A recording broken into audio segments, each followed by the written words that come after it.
Welcome to Innovating Education, the podcast with solution focused conversations that transform the future of learning. I'm your host, Dr. Riley Williams, and in every episode, we engage with forward thinking educators, policymakers, and change makers who are reimagining education through innovative practices and fresh perspectives. Our mission is to inspire meaningful, actionable change by fostering collaborative dialogue and sharing strategies that drive positive outcomes for students, teachers, and communities alike. Whether you're a teacher seeking new approaches, an administrator looking to implement impactful programs, or a lifelong learner passionate about education, this podcast is your gateway to insights that make a difference. Today, I'm joined by Mr. Mark Mooring, the superintendent of Durant ISD in Oklahoma, which is incredibly significant to me because Durant is where I went to school from the 3-year-old program all the way through graduation. So this district holds a special place in my heart, and I'm excited to bring Mark on as he wraps up his first year as superintendent. Mark has been in education for over 26 years and previously served as superintendent of Davis ISD. Now, for some perspective, Davis has around 900 students, while Durant has just under 4,000. With the state average sitting around 1,300 students per district, that makes Durant one of the largest school districts in Oklahoma. And from my perspective, stepping into this role would be no small task because Mark is following a literal legend. His predecessor is beloved by the entire community and has served this district for 31 years. I've had the privilege of getting to know Mark through Kiwanis International. And what stood out to me was how less than 3 weeks after being hired, this is before he even moved to Durant, he joined our club. That told me right away, this guy isn't just here for the job. He genuinely cares about students, teachers, and the community as a whole. And that kind of leadership stands out. Mark, welcome to the show. Thank you very much, Dr. Williams. It's a pleasure to be here. Before we dive in, I'd like to take a step back. Every great leader has a journey. Can you walk us through yours? What inspired you to go into education and what ultimately led you to where you are today? Sure. All educators were inspired by another educator in their lives, in my opinion. And I think it was one of those big moments in my life when my family, we moved from my eighth and ninth grade year, which is the same age my son is, when we made this move from Davis to Durant. My dad got a new job, and we moved from actually Norman, Oklahoma, to Purcell, Oklahoma, where he was the police chief. And I'd never really done any athletics or anything up to that point, but my dad wanted me to meet new people, so he threw me into football, which I'd never done until I was 14 years old. And when I transitioned to the new school, and it was a smaller school, Norman schools are very large, I got to meet several teachers and coaches that were very impactful on my life. And from that point on, I really wanted to get into education.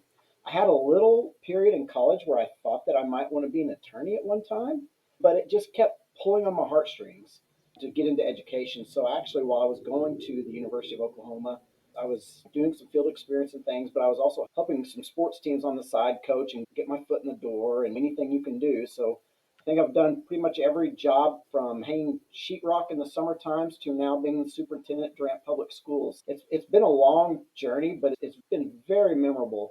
Now I'm getting to see some students, former students of mine's children now in whatever athletic field they might be playing in or anything. I'm getting to see former students of mine as grown adults, and that's been very rewarding as well. Now, for fun, if you had to sum up your leadership philosophy in one sentence, what would it be? I think I can do it in one word: collaboration. I think collaboration is the number one thing that I try to bring. I don't like to do any top down approach. Obviously, if it's the board's vision and it's our community's vision, and we can't achieve some level of collaboration, I might have to, but collaboration is number one. And I think coming into a community where people don't know you, they want to know that you're willing to listen and see what awesome things there are at a school, in a community, and organizations and community partnerships. So I think first coming in, you need to keep your mouth shut mostly and listen to all of the stakeholders that have been here for a long time. And it's nice when you get to come in because you don't have those established relationships. So you're an open book and you get to listen to everybody. And if somebody's sharing a concern with you about the school, then they're invested in the school. So it's very worthwhile to listen to them. That's a great transition point. So, moving into a new leadership role, especially with a new district, comes a very steep learning curve. Can you walk us through your approach to those first few months? For me, the nuts and bolts of the job are the same as far as finances and requirements from the State Department and everything else. But it's just the landscape for me in this new job of getting to know all the players and the peoples and the supports that we have. It is a larger district, like you said in the introduction, much larger district, but I do feel that it's more conducive to my skill set. When I was at Davis, we had a little under 900 students. The whole campus is in one area, but at the board office, it was myself and three ladies in the office, and that was it. So I'm tied down to my computer, doing transportation, federal programs, but everything. And now we have a board office of very capable people that do a lot of those jobs, and I can manage and look over their shoulder on it. But I also now can get out and be the face of the organization and speak to clubs and meet people and listen to people's concerns, as well as the daily operations in the office. So I don't know that one's harder than the other, but I guess for my specific skill set, it fits what I like to do in my leadership styles. Every leader steps into an organization with an existing culture. How do you balance respecting tradition while also bringing your own leadership style and vision? We've been thrown in the fire this year. This is what, February 26th, we're filming this on, and we've had a lot go on this school year. A lot of good and bad. But through those trials and tribulations, I have seen a resilient community, a loving school system for its students. It's been a difficult school year, but it has just made me double down on our efforts here because our community in this area is so supportive of our students and our schools. So it's been very refreshing. Now, have you ever encountered any resistance to the changes that you're making, and how have you approached those types of conversations? Change is tough, but I do believe in change comes growth. It depends on the situation and the change. I don't like to change all the time. I like my own routines. I'm pretty routine driven. You want to hear what the board's vision is for the district because ultimately, as a superintendent, I am their employee. Wanted to listen to my board members, the community members, and the teachers, and anybody else. We've reached out to businesses in town and asked them what they would like to see of us, what they're not seeing in our graduates, what we can do better. It's very multifaceted in a town our size where you've got to get out and try to. I've spoken at Rotary, Kiwanis, Lions Club, West Durant's Merchant. I will speak at any organization that would have me, and it's been great to make some great relationships with Southeastern Oklahoma State University, the city of Durant, and the county. Our sheriff's department is top notch. The Choctaw Nation has been unbelievable. We have so many supportive organizations of our school, and I want to listen to them and see what they want to see in our school system moving forward as well. I know I do have a vision of wanting to make employable graduates, not just graduates. We need to be more than just graduating high school. We need to give our kids the base skill sets in the elementary level, but when they get into middle school and high school, we need to get them to know what they want to do or even what they don't want to do through an internship program because that's important too when you graduate high school and you can say, hey, I know I don't want to do that. I tried that. And that's part of being a young adult too. Making employable graduates is a huge goal of mine that I have set for myself in the district. Those are truly excellent strategies that you've used to build trust, especially early on with this community and in your transition. When you stepped into this role, how did you identify your key priorities? Was it based on observation, conversations, or data? All of it, all of it. Obviously, data is one of the hard points that you can't refute. Sometimes you can make data say whatever it wants, and it's conversations with people and their opinions because obviously they've been here and they've seen things, but all of it, use all of it to look at the big picture because there isn't any of the problems that we have here at the school. You have to really think about everything and how it affects everything because we're so intertwined. There may be a problem at the transportation building that has an effect on something at the playground at Washington Irving at an elementary school and how that all relates. It's conversations with everyone, from my assistant superintendent all the way down to a part-time custodian who may have an issue, and how we can always make sure that we are driving this ship ahead and making it to where our students need to compete against students at in every school, and across the nation. I don't want our location to be a hindrance to our students. Our students are competing for jobs against students in Tulsa and Edmond and Lawton and Norman. So our goal is to give the best education that we can and make our students be able to compete with all the students across the state. Hopefully we can give them a one up on these students. And I think we have some programs that can help do that. You just drive home that principle of collaboration. I love it. I am not the smartest person in the room, and I will walk into any room and say that because it does. It takes, I've got to walk out of the room with the correct decision. I don't have to walk in the room knowing what we're going to do because I want our people to be heard, and I truly like to brainstorm. And I don't mind when I'm in a meeting with our directors or principals, whoever it might be, if I have an idea and it gets shot down by several people and they have good points, I'm just fine with that because it's not who's right or wrong. It's trying to do what's best for our students. And that's collaboration is just huge. That's why we said a sentence. I think I can sum it up in that one word: collaboration. I don't have to be the smartest guy in the room, but I have to walk out of the room with the right ideas. Now, that brings me to another interesting point. How do you ensure that you're addressing immediate needs without losing sight of our long term goals? No, it's tough. And immediate needs, and I would say more immediate needs, in my opinion, are the safety and security of our students. That's always, and when something happens, you always see schools say that, but it is true. That's one of the immediate needs. And immediate needs also, as far as not just the safety and security, but the mental health of our students as well. And I know we have a crisis grant to staff our district with LPCs, and that's very helpful. But we're also exploring options where we can hire one for the district to provide some mental health coaching for students and families as well. Talking about immediate needs, we also have a couple of employees that work with school-based social workers to work with families and supplying what students need to get them educated. Because if students don't have their basic needs met, they're not going to worry about the reading and the math. They're worried about where their next meal comes from. They're worried about their appearance. They're worried about other things. So those are a lot of the immediate needs I talk about that we need to address that schools probably didn't. When I was in school, I don't know that there was as much of a concern as it is in this day and age when schools are asked to do so much more and helping our families. And I don't mind because we're in the student success business. And we want to end that cycle of poverty and we want to get students employed. And we want to make productive citizens and we want to keep them in our area too. We want to make productive citizens. Now, if they travel away, great. But I would love to be able to have our students be able to compete for jobs in our area and raise their families here in Durant and Bryan County. I love that. Now, you followed a long serving and beloved superintendent. That's got to come with its own set of challenges and expectations. How did you approach stepping into that legacy while also carving out your own leadership style?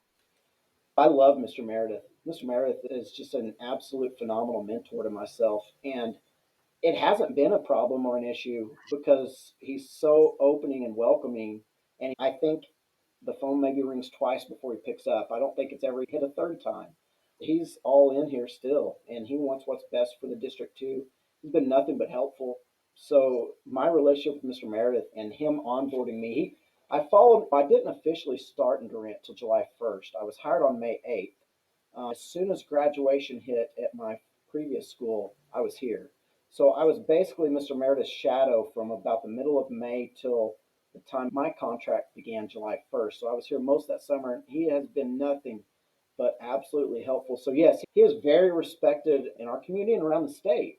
There hasn't been any pressure whatsoever just because he has been so helpful and he's always just a phone call away. In fact, he's assisting some and helping with some of our construction projects still that he was doing that were his baby projects, and which has helped me a lot because I really one of my passions is creating new programs for our students and seeing what we can do and removing roadblocks for our students in our programs, getting more students to career tech and concurrent enrollment, and increasing our AP. The transition between Mr. Meredith and myself has been seamless because of just how helpful he has been for me. That's wonderful. Now, what advice would you give to leaders stepping into a new district or organization for the first time? Collaborate and get to know your people. I go back to that collaboration again. Get to know your people. Your people are invested in the district and they're invested in the community long before you've been there. That's what's tough when you're the new guy coming in. You want to come in, you're so excited, and you want to come in guns blazing, but everybody else has been here and they're invested too. So collaborate with them and see, look at their level of buy-in, what their concerns are, what you can do to help them, see if what they're doing fits your vision, and try to make a collective shared vision of it. When we talk about collaboration, part of collaboration is empowering your people to share ideas, because I've worked for several bosses that I've been the guy that doesn't want to speak up, that I'm afraid of what if whatever I say is stupid, and I'm like, I want to make sure that our people, it's a safe and secure environment to where you can share whatever you want, it's on your mind, safe, secure, and loving environment to where we can, because the more heads you can put together, the better you're going to do solving problems. So that's what I would suggest, is you don't come in with a top down approach, guns blazing, and just tell people we're going to do this, we're going to do this, and we're going to do this. Because there's nothing, you can always get better in organizations, but our organization was definitely not broken. I am absolutely blessed to be here and be the leader of it, but we're not broken. We can always get better. I can always get better as a leader, and our people can always get better. And I think we're working to do that. Now, I've already spoke about how much I admire your community engagement. Leadership isn't just about internal operations, it's about building these strong connections beyond the organization. And you didn't waste any time getting involved in the community, even before officially starting your role. Why was that important to you? And what role do you see community engagement playing in leadership? Oh, it's your base, it's your support. It's the people that you turn to when things are bad, when things are good. They share in your successes and your triumphs and your failures. And I've seen that all year. Unfortunately, I've seen it on several good things and several really tough things for our community and our school this year. But building those relationships when times are good really help you when times are bad. You talk about filling that piggy bank, and we want to keep filling that piggy bank and developing those relationships, because you're going to need those. All of the community banks have been phenomenal. Like I said, the Choctaw Nation, we actually have met with several of our larger industries in town, CMC, Cardinal Glass, the Choctaw Nation, to see what they would like. We had a sit down with them, and we need to expand that more to see what they would like from our students. And so we're starting to do that with some of our larger industries, but we need to branch off into some of our smaller businesses in town too. I'm not talking small one or two, but smaller businesses that might hire our graduates, because I want our graduates to be employable and, like I said, work here in, hopefully, in Durant, Oklahoma. I think this really brings in what you're talking about. Schools don't operate in isolation, and they are deeply connected to the communities that they serve. What do you see as the key responsibilities of a leader in trying to foster that connection? Keeping those relationships and open communication. If you're not telling your story to your community, someone else is. And if someone else is telling your story and they haven't had any collaboration with you or the school, usually that story is not going to be accurate. So keeping up those lines of communication with your community members, you've got to tell people what we're doing and how we're doing it, why we're doing it. Right now, I'm trying to make the social clubs in town, and I'm bringing our STEM bus that we got last year, that was built last year. There's a lot of people who haven't seen it yet, so that's been really fun to pull up. We did it at the chamber with Leadership Durant here recently, and hopefully, if I get to speak to some other clubs, I believe later on in the spring we're going to do it with the West Durant's Merchants Association as well. But it's fun because you can get a couple students on there. Then the adults get on and see what the students. It's not just a playground. So our mobile STEM lab is, a lot of schools don't have spaces for things, and I truly believe that from my own experiences, kids learn by being hands on. You get to do that. So right now it's parked at Washington Irving all week and kids are getting to use it. But it is a phenomenal tool that we had that Mr. Meredith and Miss Bean, it was one of their brainchilds last year. And with COVID money, they were able to purchase that. And it helps because all of our students can use it. Now, teachers have to fight over it and check it out, but it can be used at every site. It's not just one room at one site, which it would be really hard for us to find a room at each site that we could dedicate just to that when we're growing so much. I couldn't agree more. Beyond showing up, effective community engagement does require building those meaningful partnerships. Can you share an example of a partnership that created real benefits for students and staff? Our partnership with Southeastern, and I've grown on that to a partnership also with Murray State in Tishomingo. So our health sciences program, our nursing program at the high school is really phenomenal. And Miss Lively and Mrs. Geiger, they do a great job with their students. They have one room with I don't even know the name of the tables. They're a large iPad basically that you can put a body on and you can dissect, you can tell the organs, and you can display it across the room on screens on the wall. There's a couple of them.